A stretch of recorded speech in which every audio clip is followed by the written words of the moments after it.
Hello aspirants, welcome to India for IAS.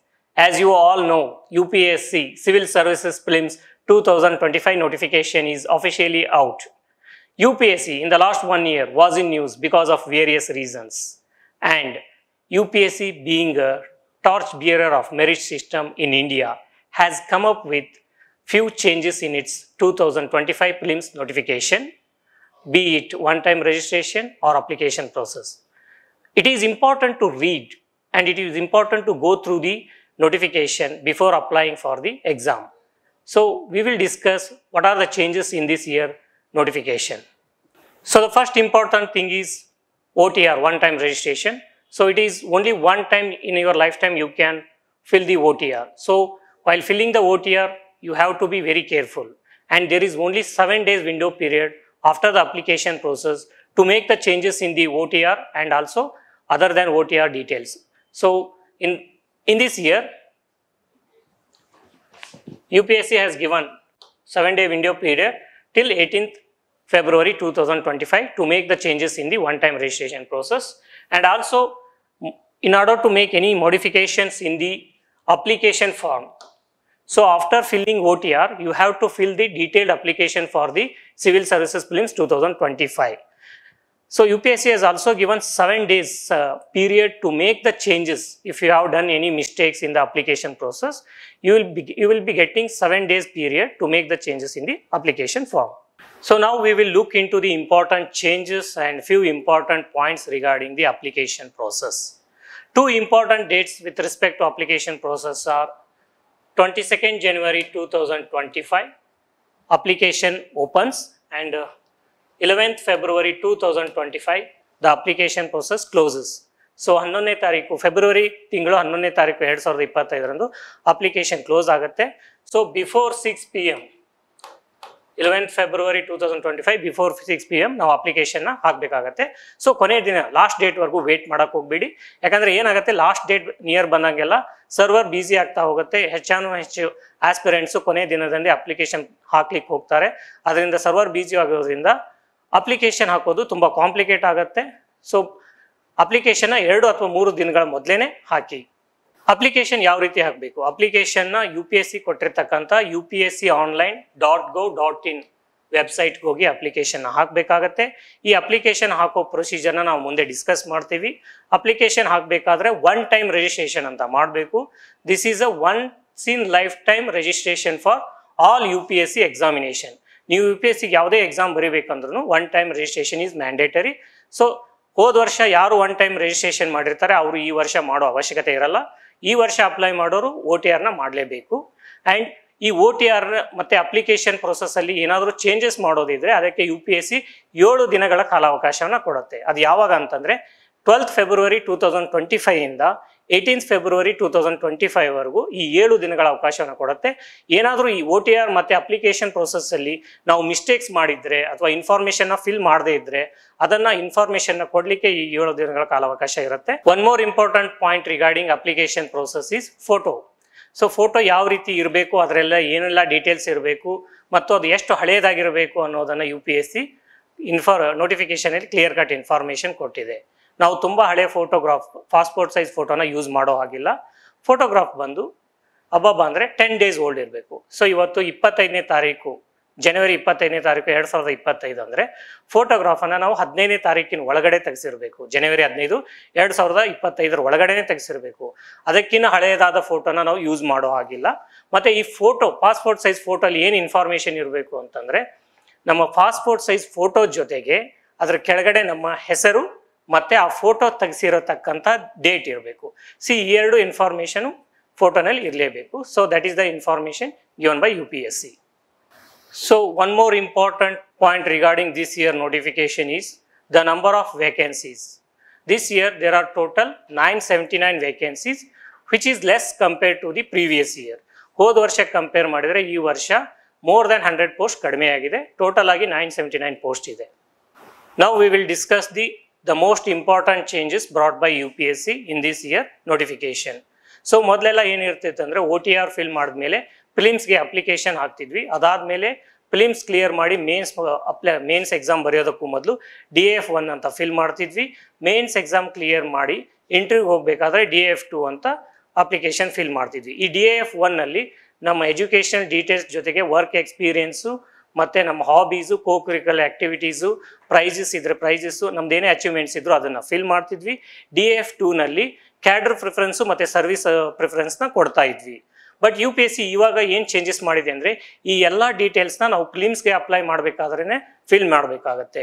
So ಇವಾಗ ಫಿಲಿಮ್ಸಲ್ಲಿ ಎಷ್ಟು application process ಇದೆ, parts ಇದೆ ಅಂತಂದರೆ, ಫಸ್ಟ್ OTRನ ಫಿಲ್ ಮಾಡಬೇಕು, ಅದಾದಮೇಲೆ ಪಾರ್ಟ್ 1 ರಿಜಿಸ್ಟ್ರೇಷನ್ ಮಾಡಬೇಕು, ಅದಾದಮೇಲೆ part 2 registration, then part 3, then finally part 4. So ಈ ಎಲ್ಲ ಇನ್ಫಾರ್ಮೇಷನ್ UPSC ಮೊದಲೇ ತಿಳ್ಕೊಳ್ತಾ ಇದೆ. ಅದರ ಜೊತೆಗೆ ಇದಕ್ಕೆಲ್ಲ ರಿಲೆವೆಂಟ್ ಇರ್ತಕ್ಕಂಥ ಡಾಕ್ಯುಮೆಂಟ್ಸ್ನ ಕೂಡ ನಾವು ಇವಾಗಲೇ ಅಪ್ಲೋಡ್ ಮಾಡಬೇಕು. So that is the process. So ಇಷ್ಟೆಲ್ಲ ಡೀಟೇಲ್ಸ್ನ ನಾವು ಫಿಲಿಮ್ಸ್ ಟೈಮಲ್ಲೇ ಫಿಲ್ ಮಾಡಿದ್ಮೇಲೆ UPSC ಏನು ಮಾಡುತ್ತೆ, 2 ಟೈಮ್ ನಮಗೆ ಇಲ್ಲಿ ಕೊಟ್ಟಿರ್ತಕ್ಕಂತಹ ಡೀಟೇಲ್ಸ್ನ ಚೇಂಜಸ್ ಮಾಡಲಿಕ್ಕೆ ಅಥವಾ ಇನ್ನೂ ಎಡಿಷ್ನಲ್ ಡೀಟೇಲ್ಸ್ನ ಪ್ರೊವೈಡ್ ಮಾಡಲಿಕ್ಕೆ ವಿಂಡೋ ಪೀರಿಯಡ್ ಕೊಡುತ್ತೆ. ಸೊ ಮೊದಲನೇದು UPSC ಫಿಲಿಮ್ಸ್ ರಿಸಲ್ಟ್ಸ್ ಡಿಕ್ಲೇರ್ ಆದಮೇಲೆ 10 days ಪೀರಿಯಡ್ ವಿಂಡೋ ಪೀರಿಯಡ್ ಇರುತ್ತೆ. ಆವಾಗ ನಾವು ನಮ್ಮ educational details in case graduation complete ಆಗದೆ ಇದ್ದಲ್ಲಿ ಅದು ಕಂಪ್ಲೀಟ್ ಆದರೆ ಸೊ ಅದರ ಡೀಟೇಲ್ಸ್ನ ಕೊಡ್ಬೋದು, ಅಥವಾ ಸರ್ವಿಸ್ ಮತ್ತು ಕ್ಯಾಡರ್ ಪ್ರಿಫರೆನ್ಸ್ನ ಏನಾದರೂ ಚೇಂಜಸ್ ಮಾಡೋದಿದ್ರೆ ಅದನ್ನೂ ಮಾಡ್ಬೋದು. ಸೊ ಇನ್ನೊಮ್ಮೆ ಏನು ಮಾಡುತ್ತೆ UPSC ಮೇನ್ಸ್ ರಿಸಲ್ಟ್ಸ್ ಔಟ್ ಆದಮೇಲೆ ಅವಾಗ ಕೂಡ ನಮ್ಮ ಎಜುಕೇಷನಲ್ ಡೀಟೇಲ್ಸ್ನ ಅಪ್ಡೇಟ್ ಮಾಡಲಿಕ್ಕೆ ಕಾಲಾವಕಾಶನ ಕೊಟ್ಟಿದೆ. So that is for 15 days. So there are 2 window periods to make the changes in these things. So ಯಾವುದೇ ಆಸ್ಪಿರೆಂಟ್ಸ್ ಯಾವುದೇ ರೀತಿಯಾದ ಸರ್ವಿಸ್ ಪ್ರಿಫರೆನ್ಸ್ ಕೊಡದೇ ಇದ್ದಲ್ಲಿ ಅವ್ರಿಗೆ ಯಾವುದೇ ರೀತಿಯಾದ ಸರ್ವಿಸ್ ಅಲೋಕೇಶನ್ ಆಗಲ್ಲ ಅಂತ UPSC ಕ್ಲಿಯರ್ ಕಟ್ ಇನ್ಫಾರ್ಮೇಷನ್ ಕೊಟ್ಟಿದೆ. ಸೊ ಹಾಗಾಗಿ ಸರ್ವಿಸ್ ಪ್ರಿಫರೆನ್ಸ್ ಕೊಡೋದು ಮ್ಯಾಂಡೇಟರಿ. ಸೊ ಇನ್ನೊಂದು important update regarding application process ಏನಪ್ಪ ಅಂತಂದರೆ, regarding the filling of date of birth in the application and 1 time registration. So ಈ ಡೇಟ್ ಆಫ್ ಬರ್ತ್ ನಾವು ಏನು ಫಿಲ್ ಮಾಡ್ತೀವಿ ಅದನ್ನು ಯಾವುದೇ ಕಾರಣಕ್ಕೂ ಚೇಂಜ್ ಮಾಡಲು ಸಾಧ್ಯ ಇಲ್ಲ. ಸೊ ಹಾಗಾಗಿ ನೀವು ಅಪ್ಲಿಕೇಶನ್ನ ಹಾಕಬೇಕಾದ್ರೆ ಡೇಟ್ ಆಫ್ ಬರ್ತ್ ಏನಿದೆ ಅದನ್ನು ತುಂಬ ಕೇರ್ಫುಲ್ ಆಗಿ ಫಿಲ್ ಮಾಡಬೇಕಾಗುತ್ತೆ. So these are the few important things and changes with respect to UPSC notification 2025. Now we will discuss the application process of UPSC Prelims Part 1 registration. We will discuss the one-time registration and application process for UPSC Prelims 2025. So UPSC website ಹೋಗಬೇಕು. ಅಲ್ಲಿ ವೆಬ್ಸೈಟಿಗೆ ಹೋದ್ಮೇಲೆ we have to click one-time registration for examination of UPSC. So ಈ ರೀತಿ window open ಆಗುತ್ತೆ. ಇಲ್ಲಿ ನಾವು ಏನು ಮಾಡಬೇಕು, ಒನ್ ಟೈಮ್ ರಿಜಿಸ್ಟ್ರೇಷನ್ ಮಾಡಬೇಕು. So this is one time registration is for new applicants. ಹೋದ ವರ್ಷ ಯಾರು ಒನ್ ಟೈಮ್ ರಿಜಿಸ್ಟ್ರೇಷನ್ ಮಾಡಿರ್ತಾರೆ ಅವರು ಡೈರೆಕ್ಟ್ ಲಾಗಿನ್ ಆಗ್ಬೋದು. ಸೊ ಯಾರು ರಿಜಿಸ್ಟ್ರೇಷನ್ ಮಾಡಿರಲ್ಲ ಅವರು ಈ ವರ್ಷ ರಿಜಿಸ್ಟರ್ ಮಾಡಬೇಕಾಗತ್ತೆ. So we have to click new registration. So new registration ನಾವು ಕ್ಲಿಕ್ ಮಾಡಿದ ಮೇಲೆ ವಿಂಡೋ ಓಪನ್ ಆಗುತ್ತೆ. ಇಲ್ಲಿ ನಾವು ಕೇಳಿರ್ತಕ್ಕಂಥ ಎಲ್ಲ ಇನ್ಫಾರ್ಮೇಷನ್ನ ಫಿಲ್ ಮಾಡಬೇಕಾಗತ್ತೆ. ಸೊ ಈ ಇನ್ಫಾರ್ಮೇಷನ್ನ ಫಿಲ್ ಮಾಡಬೇಕಾದ್ರೆ we have to use details in our 10th marks card or SSLC marks card. So SSLC marks ಕಾರ್ಡಲ್ಲಿ ಏನು ಡೀಟೇಲ್ಸ್ ಇರುತ್ತೆ ಅದನ್ನ ಯೂಸ್ ಮಾಡ್ಕೊಂಡು ಫಿಲ್ ಮಾಡಬೇಕಾಗತ್ತೆ. ಸೊ ಇಲ್ಲಿ ಡೀಟೇಲ್ಸಲ್ಲಿ ಏನೆಲ್ಲ ಕೇಳಿದ್ದಾರೆ ಅಂತಂದರೆ, they have asked for name, full name as provided in the SSLC marks card. Then we have to verify our name by refilling it. ನಾವು ಕಳೆದ ಕೆಲವು ವರ್ಷಗಳಲ್ಲಿ ಅಂದರೆ ನಮ್ದು SSLC ಪಾಸ್ ಆದಮೇಲೆ ಅಥವಾ ಅದಕ್ಕಿಂತ ಮೊದಲು ನಾವು ನಮ್ಮ ಹೆಸರನ್ನ ಏನಾದರೂ ಚೇಂಜಸ್ ಮಾಡಿದ್ದೀವ ಅಂತ ಕೊಡಬೇಕು. ಹೆಸರನ್ನ ಚೇಂಜ್ ಮಾಡಿದ್ರೆ, ನಮ್ಮ ನೇಮ್ನ ಚೇಂಜ್ ಮಾಡಿದ್ರೆ ಎಸ್ ಅಂತ ಹೇಳಿ ಅದರ ಡೀಟೇಲ್ಸ್ನ ಕೊಡಬೇಕಾಗತ್ತೆ. ನೇಮ್ನ ಚೇಂಜ್ ಮಾಡದೇ ಇದ್ದಲ್ಲಿ ನೋ ಅಂತ ಕೊಡಬೇಕಾಗತ್ತೆ. Then we have to provide our gender details. So gender ಕಾಲಮಲ್ಲಿ 3 ಇದೆ, ಒಂದು ಮೇಲ್, ಫೀಮೇಲ್, ಇನ್ನೊಂದು transgender. Then we have to verify our gender. So ಅದಾದಮೇಲೆ ನಾವು ಡೇಟ್ ಆಫ್ ಬರ್ತ್ನ ಫಿಲ್ ಮಾಡಬೇಕಾಗತ್ತೆ. Date of birth is very important. ಯಾಕಂದರೆ ಒನ್ಸ್ ನಾವು ಡೇಟ್ ಆಫ್ ಬರ್ತ್ನ ಫಿಲ್ ಮಾಡಿದ್ರೆ ಅದನ್ನು ಚೇಂಜಸ್ ಮಾಡೋಕ್ಕಾಗಲ್ಲ. ಸೊ ಡೇಟ್ ಆಫ್ ಬರ್ತ್ನ ಫಿಲ್ ಮಾಡಬೇಕಾದ್ರೆ ತುಂಬ ಕೇರ್ಫುಲ್ ಆಗಿ ಫಿಲ್ ಮಾಡಿ.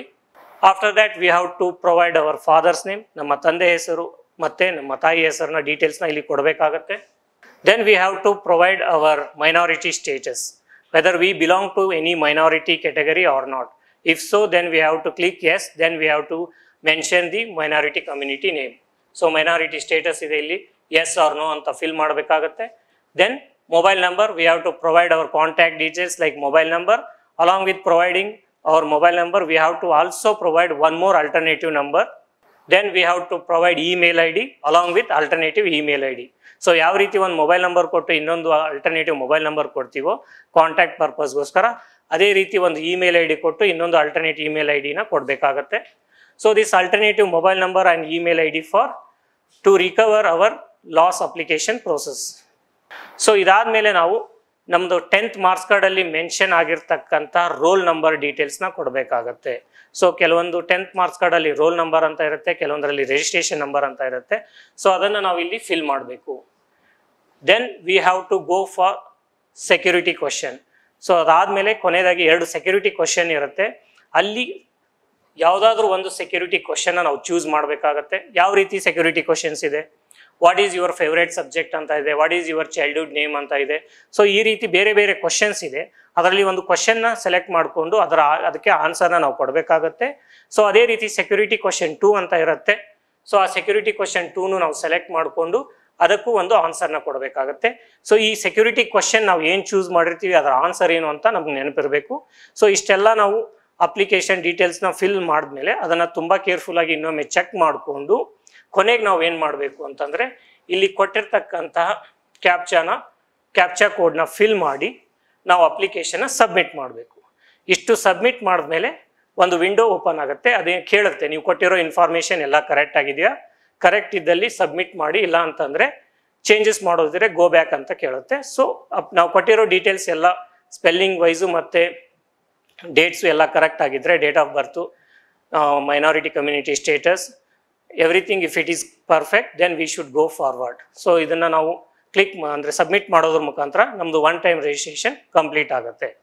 ಸೊ ಈ 1 ಟೈಮ್ ರಿಜಿಸ್ಟ್ರೇಷನ್ ನಾವು ಕಂಪ್ಲೀಟ್ ಮಾಡಿದ್ಮೇಲೆ ನಮ್ಮ ಇಮೇಲ್ ಐ ಡಿ ಮತ್ತು ಮೊಬೈಲ್ ನಂಬರ್ಗೆ ನಮ್ಮದು OTR ID ಬರುತ್ತೆ, 1 ಟೈಮ್ ರಿಜಿಸ್ಟ್ರೇಷನ್ ID ಜೊತೆಗೆ ಒಂದು ಪಾಸ್ವರ್ಡ್ ಬರುತ್ತೆ. ಸೊ ಆ ಪಾಸ್ವರ್ಡು ಮತ್ತು OTR IDನ ಯೂಸ್ ಮಾಡಿಕೊಂಡು ನಾವು ಲಾಗಿನ್ ಆಗಬೇಕು. So this is the process. So 1 time registration ಆದಮೇಲೆ ನಾವು ಮೊಬೈಲ್ ನಂಬರ್ ಅಥವಾ OTR ಅಥವಾ ಇಮೇಲ್ ಐಡಿನ ಯೂಸ್ ಮಾಡಿಕೊಂಡು ಅಲ್ಲಿ ಫಿಲ್ ಮಾಡಿ, ಅದಾದಮೇಲೆ ಒಂದು 1 ಟೈಮ್ OTP ಪಾಸ್ವರ್ಡ್ ಬರುತ್ತೆ. ಆ OTP ಪಾಸ್ವರ್ಡ್ ಹಾಕೋದ್ರ ಮುಖಾಂತರ ಲಾಗಿನ್ ಆಗಬೇಕು. ಲಾಗಿನ್ ಆದಮೇಲೆ we will get the following window. ಈ ರೀತಿ ನಮಗೆ ವಿಂಡೋ ಸಿಗುತ್ತೆ. ಸೊ ಇಲ್ಲಿ ಬೇರೆ ಬೇರೆ ಟ್ಯಾಬ್ಸ್ ಇದೆ. ಡ್ಯಾಶ್ ಬೋರ್ಡ್ ಅಂತ ಇದೆ, ಲೇಟೆಸ್ಟ್ DAF ಅಂತ ಇದೆ, ಲೇಟೆಸ್ಟ್ ನೋಟಿಫಿಕೇಶನ್ ಅಂತ ಇದೆ, application status, application history, view edit OTR dash board, edit OTR profile ಅಂತ ಬೇರೆ ಬೇರೆ ಟ್ಯಾಬ್ಸ್ ಇದೆ.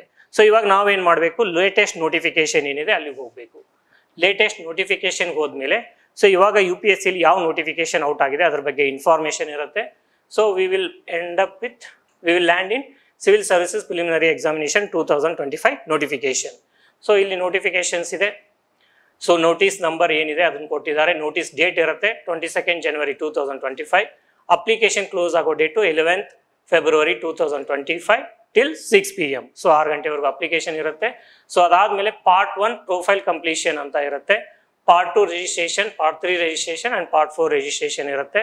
ಸೊ ನಾವು ಪಾರ್ಟ್ 1 OTR ಪ್ರೊಫೈಲ್ ಕಂಪ್ಲೀಟ್ ಆದಮೇಲೆ ಸೊ ಫಸ್ಟ್ ನಾವೇನು ಮಾಡಬೇಕು, ಪಾರ್ಟ್ 1 ಪ್ರೊಫೈಲ್ ಕಂಪ್ಲೀಷನ್ನ ಮಾಡಬೇಕು.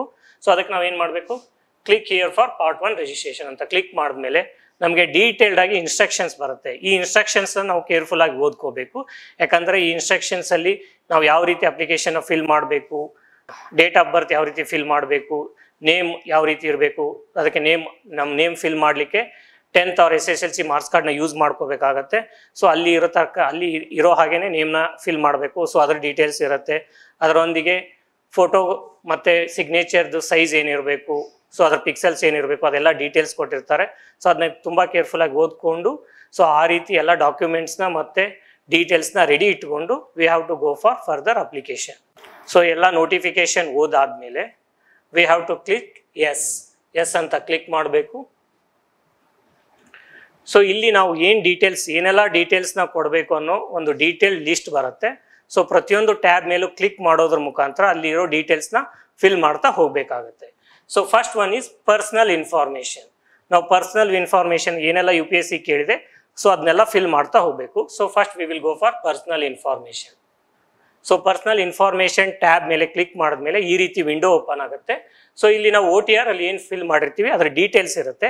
ಅದ್ರ ಜೊತೆಗೆ ಅಡಿಷನಲ್ ಡೀಟೇಲ್ಸ್ ನಾವು ಏನು ಕೊಡಬೇಕು ಅದನ್ನು ಕೆಳಗಡೆ ಕೊಟ್ಟಿರ್ತಾರೆ, ಅದನ್ನು ನಾವು ಫಿಲ್ ಮಾಡ್ತಾ ಹೋಗಬೇಕು. So the second part is other than OTR profile registration. So other than OTR ಏನಿರುತ್ತೆ ಪರ್ಸನಲ್ ಇನ್ಫಾರ್ಮೇಷನ್ ನಾವೇನು ಕೊಡಬೇಕಾಗಿರುತ್ತೆ ಅದು ಫಸ್ಟ್ ಒಂದು ನ್ಯಾಷನಾಲಿಟಿ ಆರ್ ಸಿಟಿಜನ್ಶಿಪ್ ಅಂತ ಇರುತ್ತೆ. ಸೊ ಇಲ್ಲಿ ನಮ್ಮ ನ್ಯಾಷನಾಲಿಟಿ ಅಥವಾ ಸಿಟಿಜನ್ಶಿಪ್ ಏನಂತ ಚೂಸ್ ಮಾಡಬೇಕಾಗತ್ತೆ. So one is citizen of India, citizen of Nepal, citizen of Bhutan, Tibetan refugee ಈ ರೀತಿ ಇರುತ್ತೆ. Then person of Indian origin ಅಂತ ಇರುತ್ತೆ. ಸೊ ಈ ಡೀಟೇಲ್ಸ್ನ ಫಿಲ್ ಮಾಡಬೇಕು. Then we have to choose our mother tongue. So ನಮ್ಮ ಮಾತೃಭಾಷೆ ಏನಿದೆ ಅದನ್ನು ನಾವು ಸೆಲೆಕ್ಟ್ ಮಾಡಬೇಕಾಗತ್ತೆ. The next information is marital status. Marital status ಏನಿದೆ, unmarried, married, divorce or widower. So ಈ ರೀತಿ 4 ಸ್ಟೇಟಸ್ ಇರುತ್ತೆ. ಸೊ ಅದರಲ್ಲಿ ನಮ್ಮ ಸ್ಟೇಟಸ್ ಏನಿದೆ ಅದನ್ನು ನಾವು ಚೂಸ್ ಮಾಡಬೇಕಾಗತ್ತೆ. ದೆನ್ ಪ್ಲೇಸ್ ಆಫ್ ಬರ್ತ್ ಕೇಳ್ತಾರೆ. ಸೊ ಹುಟ್ಟಿದ ಸ್ಥಳ ಯಾವುದು, ಸೊ ಅದನ್ನು ಕೇಳ್ತಾರೆ. ಅದನ್ನು ಹುಟ್ಟಿದ ಸ್ಥಳವನ್ನು ನಾವು ಫಿಲ್ ಮಾಡಬೇಕು. ಜೊತೆಗೆ ಪ್ಲೇಸ್ ಆಫ್ ಬರ್ತ್ ಆದಮೇಲೆ ಕಮ್ಯುನಿಟಿ ಏನಿದೆ, select the community, that is SC, ST, OBC or EWS or general. So ಈ ರೀತಿ 5 ಕಮ್ಯುನಿಟಿ ಇದೆ. ಸೊ ಅದರಲ್ಲಿ ನಮ್ಗೆ ಯಾವ ಕಮ್ಯುನಿಟಿ ಇರುತ್ತೆ ಆ ಕಮ್ಯುನಿಟಿನ ನಾವು ಚೂಸ್ ಮಾಡ್ಕೋಬೇಕು. ಸೊ ಅದನ್ನು ಚೂಸ್ ಮಾಡ್ಕೊಂಡ್ಮೇಲೆ ಅದು ಡೀಟೇಲ್ಸ್ ಕೇಳುತ್ತೆ. So for example if we choose OBC, then ಅದು ಕೇಳುತ್ತೆ do you belong to creamy layer ಅಂತ. ಸೊ OBC ನಲ್ಲಿ ಇದ್ರೆ ಕ್ರಿಮಿ ಲೇಯರ್ ಇದ್ದೀರಾ ಅಥವಾ ನಾನ್ ಕ್ರಿಮಿ ಲೇಯರ್ ಅಂತ ಕೇಳುತ್ತೆ. ಸೊ ನಾನ್ ಕ್ರಿಮಿ ಲೇಯರ್ ಇದ್ರೆ ನೋ ಅಂತ ಸೆಲೆಕ್ಟ್ ಮಾಡ್ಕೋಬೇಕು.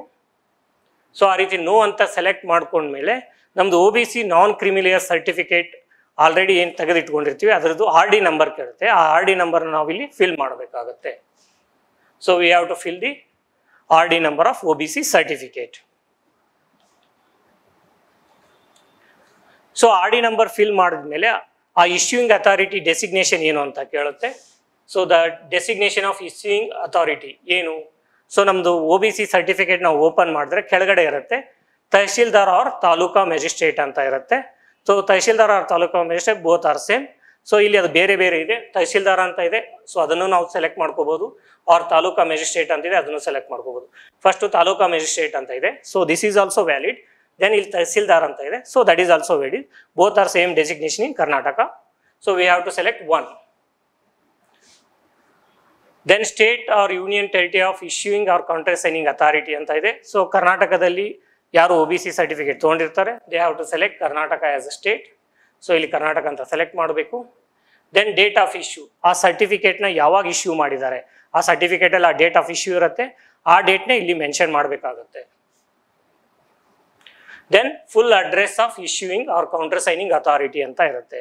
So full address of issuing authority ಅಂತಂದರೆ, so for example if issuing authority ಆ ತಹಸೀಲ್ದಾರ್ ಯಾರು ಬೆಂಗಳೂರಲ್ಲಿ OBC ಸರ್ಟಿಫಿಕೇಟ್ ಬೆಂಗಳೂರು ರೂರಲಲ್ಲಿ ತೊಗೊಂಡಿರ್ತಾರೆ they can fill the address as taluka magistrate or tahsildar Bengaluru rural district Bengaluru rural taluk ಈ ರೀತಿ ಫಿಲ್ ಮಾಡಬೇಕು. That is the full address. So ಅದಾದ್ಮೇಲೆ name of the caste or tribe or community as mentioned in the community certificate ಅಂತ ಇರುತ್ತೆ. So ನಾವು ಏನು OBC certificate ತೊಗೊಂಡಿರ್ತೀವಿ ಅಥವಾ SC certificate ಇರ್ಬೋದು, ST ಸರ್ಟಿಫಿಕೇಟ್ ಇರ್ಬೋದು, ಆ ಸರ್ಟಿಫಿಕೇಟಲ್ಲಿ ಕಮ್ಯುನಿಟಿ ನೇಮ್ ಇರುತ್ತೆ. ಸೊ ಆ community name without making any changes in the spelling ಆ ಸರ್ಟಿಫಿಕೇಟಲ್ಲಿ ಯಾವ ರೀತಿ ಇರುತ್ತೆ ಅದೇ ರೀತಿ ಫಿಲ್ ಮಾಡಬೇಕು. ಜೊತೆಗೆ ಆ ಆ ಸರ್ಟಿಫಿಕೇಟಲ್ಲಿ ಕಮ್ಯುನಿಟಿ ನೇಮ್ ಜೊತೆಗೆ ಒಂದು ಸೀರಿಯಲ್ ನಂಬರ್ನ ಕೊಟ್ಟಿರ್ತಾರೆ. 118, 119, 120 ಈ ರೀತಿ ಯಾವ ಕಾಸ್ಟಿಗೆ ಪ್ರತಿಯೊಂದು ಕಾಸ್ಟಿಗೂ ಅಲ್ಲದೆ ಒಂದು ಸೀರಿಯಲ್ ನಂಬರ್ ಇರುತ್ತೆ. ಆ ಸೀರಿಯಲ್ ನಂಬರ್ ಏನಿರುತ್ತೆ ಅದನ್ನು ನಾವು ಇಲ್ಲಿ ಫಿಲ್ ಮಾಡಬೇಕಾಗುತ್ತೆ. Central list with serial number of caste or tribe or community ಅಂತ ಇರುತ್ತೆ. ಸೊ ಇಲ್ಲಿ ಅದನ್ನು ನಾವು ಫಿಲ್ ಮಾಡಬೇಕು. ಸೊ ಅದಾದಮೇಲೆ the next important thing is whether you are a PWD or PWDB candidate ಅಂತ ಕೇಳುತ್ತೆ. ಸೊ ಯಾರು ಫಿಸಿಕಲಿ ಹ್ಯಾಂಡಿಕ್ಯಾಪ್ ಇದ್ದಾರೆ ಸೊ ಅದರ ಡೀಟೇಲ್ಸ್ ಕೇಳುತ್ತೆ. ಫಿಸಿಕಲಿ ಹ್ಯಾಂಡಿಕ್ಯಾಪ್ ಇದ್ದರೆ ಎಸ್ ಅಂತ ಹಾಕಬೇಕು, ಇಲ್ಲ ಅಂತಂದರೆ ನೋ ಅಂತ ಹಾಕಬೇಕು. ಎಸ್ ಅಂತ ಹಾಕಿದರೆ if yes the candidate with disability 40% or above. So 40%ಗಿನ ಮೇಲೆ ಡಿಸೆಬಿಲಿಟಿ ಇದೆಯಾ ಅಂತ ಕೇಳುತ್ತೆ. ಸೊ 40% ಆ್ಯಂಡ್ ಅಬೌವ್ ಇದ್ದರೆ ಪುನಃ ಎಸ್ ಅಂತ ಹಾಕಬೇಕು. ಅದಾದಮೇಲೆ ಪರ್ಸೆಂಟೇಜ್ ಆಫ್ PWD ಕ್ಯಾಂಡಿಡೇಟ್ ಅಂತ ಕೇಳುತ್ತೆ. ಅದು ಏನು ಪರ್ಸೆಂಟೇಜ್ ಇದೆ ಅದನ್ನ ಫಿಲ್ ಮಾಡಿ ಸರ್ಟಿಫಿಕೇಟ್ ನಂಬರ್ನ ಕೊಡಬೇಕಾಗುತ್ತೆ. So in case PWD candidate ಇಲ್ಲ ಅಂತಂದರೆ ನೋ ಅಂತ ಫಿಲ್ ಮಾಡಬೇಕು. So the next thing is photo identity card. So ಈ ಅಪ್ಲಿಕೇಶನ್ಗೆ ನಾವು ಯಾವ ಫೋಟೋ ID ಪ್ರೂಫ್ ಕೊಡ್ತೀವಿ, driving licence, Aadhaar card, voter ID or pan card. So ಈ ರೀತಿ ಯಾವ ಒಂದು ಫೋಟೋ ID ನಾವು ಕೊಡ್ತೀವಿ ಅನ್ನೋದನ್ನು ಅದು ಕೇಳುತ್ತೆ. ಸೊ ಅದನ್ನು ಸೆಲೆಕ್ಟ್ ಮಾಡ್ಕೋಬೇಕಾಗುತ್ತೆ. ಸೊ ಇಲ್ಲಿ ಫೋಟೋ ID ಯಾವ್ದು ಇದೆ ಅಂತಂದರೆ ಆಧಾರ್ ಕಾರ್ಡ್ ಇದೆ, ಡ್ರೈವಿಂಗ್ ಲೈಸೆನ್ಸ್ ಇದೆ, ಪ್ಯಾನ್ ಕಾರ್ಡ್ ಇದೆ, ಪಾಸ್ಪೋರ್ಟ್ ಇದೆ, photo ID issued by central or state government ಇದೆ, ವೋಟರ್ ID ಇದೆ, ದೆನ್ ಸ್ಕೂಲ್ ID ಕಾರ್ಡ್ ಇದೆ. ಸೊ ಈ ರೀತಿ ಬೇರೆ ಬೇರೆ ID ಕಾರ್ಡ್ಸ್ ಇದೆ. ಸೊ ಅದರಲ್ಲಿ ಒಂದನ್ನು ನಾವು ಸೆಲೆಕ್ಟ್ ಮಾಡ್ಕೋಬೇಕು. ಸೊ ಆಧಾರ್ ಕಾರ್ಡ್ ಸೆಲೆಕ್ಟ್ ಮಾಡ್ಕೊಂಡ್ರೆ provide consent for Aadhaar number ಅಂತ ಕೇಳುತ್ತೆ. ಸೊ ಅದಕ್ಕೆ ನಾವು ಎಸ್ ಅಂತ ಹೇಳಬೇಕಾಗತ್ತೆ. ಸೊ ಎಸ್ ಅಂತ ಹೇಳಿದ ಮೇಲೆ ಆಧಾರ್ ಕಾರ್ಡ್ ನಂಬರ್ ಏನಿದೆ ಅದನ್ನ ಫಿಲ್ ಮಾಡಬೇಕಾಗುತ್ತೆ. ಸೊ ಆಧಾರ್ ಕಾರ್ಡ್ ನಂಬರ್ನ ನಾವು ಇಲ್ಲಿ ಫಿಲ್ ಮಾಡಿದ್ಮೇಲೆ then we have to fill the next. Have you ever been recommended as a PH or PWD candidate in the examination conducted by the UPSC in the past ಅಂತ ಕೇಳುತ್ತೆ. So S ಇದ್ರೆ S ಅನ್ಬೇಕು, ಇಲ್ಲ ಅಂದ್ರೆ no ಅಂತ ಹೇಳಬೇಕು.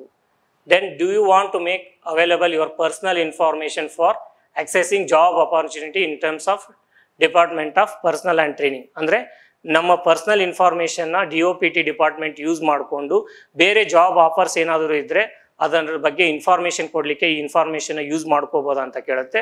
So ನಮ್ಗೆ ಅದು ಇಷ್ಟ ಇದ್ರೆ ಎಸ್ ಅನ್ಬೇಕು, ಇಲ್ಲ ಅಂತಂದ್ರೆ ನೋ ಅನ್ಬೇಕು. ಸೊ ಇಷ್ಟೆಲ್ಲ ಫಿಲ್ ಮಾಡಿದ್ರೆ ನಮ್ದು other than OTR profile information complete ಆಗುತ್ತೆ. ಸೊ ಇಷ್ಟೆಲ್ಲ ಇನ್ಫಾರ್ಮೇಶನ್ ಕೊಟ್ಮೇಲೆ ಈ ಚೆಕ್ ಬಾಕ್ಸ್ನ ಕ್ಲಿಕ್ ಮಾಡಿ ಸೇವ್ ಅಂತ ಕೊಡಬೇಕಾಗುತ್ತೆ. The next information that we have to provide is address information. So ಈ ಅಡ್ರೆಸ್ ಇನ್ಫಾರ್ಮೇಶನ್ ಟ್ಯಾಬ್ ಮೇಲೆ ಕ್ಲಿಕ್ ಮಾಡಬೇಕು.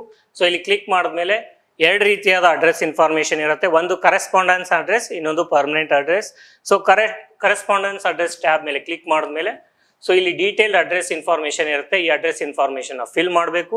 ಸೊ ಇದನ್ನ ಫಿಲ್ ಮಾಡಿ ಸೇವ್ ಮಾಡಬೇಕು. So click here if the permanent and postal address is same as correspondence address.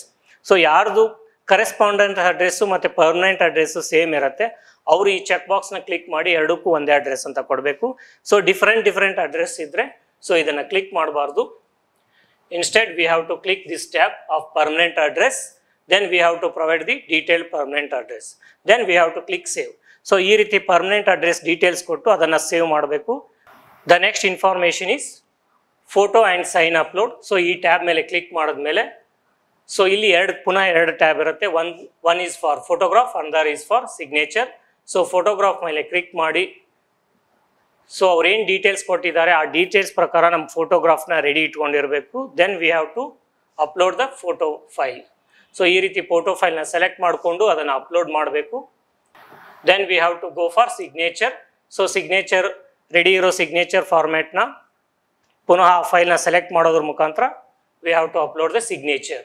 Then we have to save the changes. So ಪ್ರತಿಯೊಂದು information ಅಥವಾ ಡೀಟೇಲ್ಸ್ನ ನಾವು ಕೊಟ್ಟಾಗ ಕೆಳಗಡೆ ಗ್ರೀನ್ ಕಲರಲ್ಲಿ ಸೇವ್ ಅಂತ ಇರುತ್ತೆ. ಆ ಸೇವ್ ಅನ್ನೋ ಬಟನ್ನ ನಾವು ಕ್ಲಿಕ್ ಮಾಡಲೇಬೇಕು. ನಾವು ಸೇವ್ ಮಾಡಲಿಲ್ಲ ಅಂದರೆ ಆ ಇನ್ಫಾರ್ಮೇಷನ್ ಸೇವ್ ಆಗಿರೋದಿಲ್ಲ. ಸೊ ನಾವೇನೇನು ಡೀಟೇಲ್ ಇನ್ಫಾರ್ಮೇಷನ್ ಕೊಟ್ಟಿರ್ತೀವಿ ಅದು ಎಲ್ಲ ಪುನಃ ಮತ್ತೆ ಫಿಲ್ ಮಾಡಬೇಕಾಗತ್ತೆ. So before going for next tab you should compulsory click save. So the next information is regarding educational information. So education ಇನ್ಫಾರ್ಮೇಷನಲ್ಲಿ ಸೊ ನಮ್ಮ ಮೆಟ್ರಿಕ್ಯುಲೇಷನ್ ಅಂದರೆ 10th ಎಜುಕೇಷನಲ್ ಇನ್ಫಾರ್ಮೇಷನ್ ಕೊಡಬೇಕು, 12th ಪಾಸ್ಔಟ್ ಎಜುಕೇಷನಲ್ ಇನ್ಫಾರ್ಮೇಷನ್ನು, ದೆನ್ ಗ್ರ್ಯಾಜುಯೇಷನ್.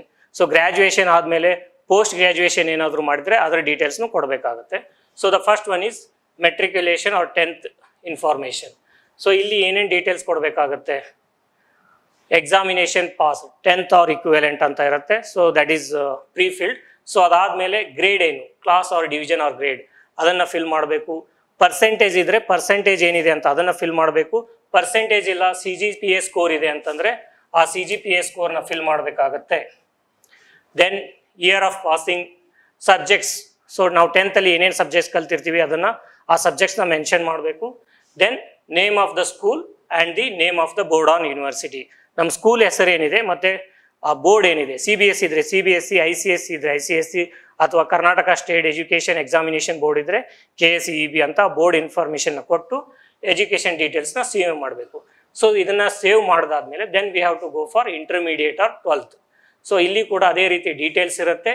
ಸೊ ಎಲ್ಲ ಡೀಟೇಲ್ಸ್ನ fill ಮಾಡಿ so ಮತ್ತೆ save ಮಾಡಬೇಕಾಗತ್ತೆ. So 12th educational information provide ಮಾಡಿದ್ಮೇಲೆ we have to provide the graduation educational details.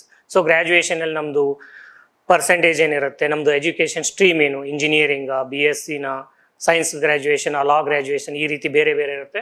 So ಒಂದೊಂದಾಗಿ ನೋಡೋಣ. ಸ್ಟ್ರೀಮ್ ಆ್ಯಟ್ ಗ್ರ್ಯಾಜುಯೇಷನ್ ಲೆವೆಲ್ ಅಂತ ಇರುತ್ತೆ. ಸೊ ಇಲ್ಲಿ ಆಲ್ರೆಡಿ ಪ್ರೀಫಿಲ್ಡ್ ಕೆಲವೊಂದಿಷ್ಟು ಸ್ಟ್ರೀಮ್ಸ್ ಇರುತ್ತೆ. ಅದರಲ್ಲಿ ಯಾವುದಾದ್ರೂ ಒಂದು ಸ್ಟ್ರೀಮ್ ನಾವು ಮಾಡಿರೋ ಗ್ರ್ಯಾಜುಯೇಷನ್ ಇದ್ದರೆ ಸೊ ಅದನ್ನ ಸೆಲೆಕ್ಟ್ ಮಾಡಿಕೊಂಡು then we have to select the graduation degree. So ಇಲ್ಲಿ ವೇರಿಯಸ್ ಡಿಗ್ರೀಸ್ ಇದೆ. ಸೊ ಅದರಲ್ಲಿ ಯಾವುದು ನಮ್ಗೆ ಸೂಟ್ ಆಗುತ್ತೆ, ನಾವು ಕಲ್ತಿರೋದು ಯಾವ್ದು ಇರುತ್ತೆ ಅದನ್ನು ನಾವು ಫಿಲ್ ಮಾಡಬೇಕಾಗತ್ತೆ. Then class, division or grade ಅಂತ ಇರುತ್ತೆ. ಸೊ ನಾವು ಗ್ರ್ಯಾಜುಯೇಷನಲ್ಲಿ ಯಾವ ಗ್ರೇಡಲ್ಲಿ ಪಾಸ್ ಆಗಿರ್ತೀವಿ, first class, second class. So ಈ ರೀತಿ ಗ್ರೇಡ್ ಮತ್ತು ಡಿವಿಷನ್ ಕ್ಲಾಸಸ್ ಅಂತ ಇರುತ್ತೆ, ಅದನ್ನು ಫಿಲ್ ಮಾಡಬೇಕು. Then we have to fill the percentage of marks.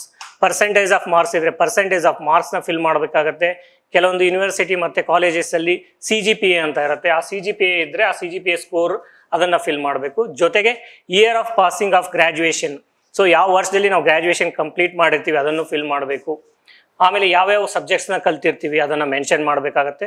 So ಈ ರೀತಿ ಮೆನ್ಷನ್ ಮಾಡಿದ್ಮೇಲೆ ಗ್ರ್ಯಾಜುಯೇಷನ್ ಡಿಗ್ರಿ ಸರ್ಟಿಫಿಕೇಟ್ ನಂಬರ್ ಕೇಳ್ತಾರೆ. ಸೊ ಅದನ್ನು ನಾವು ಮೆನ್ಷನ್ ಮಾಡಬೇಕು. ಗ್ರ್ಯಾಜುಯೇಷನ್ ಸರ್ಟಿಫಿಕೇಟ್ ನಂಬರ್ ಅವ್ರ ಎನ್ರೋಲ್ಮೆಂಟ್ ನಂಬರ್ ಅವ್ರ ರೋಲ್ ನಂಬರ್ ಅಂತ ಇರುತ್ತೆ.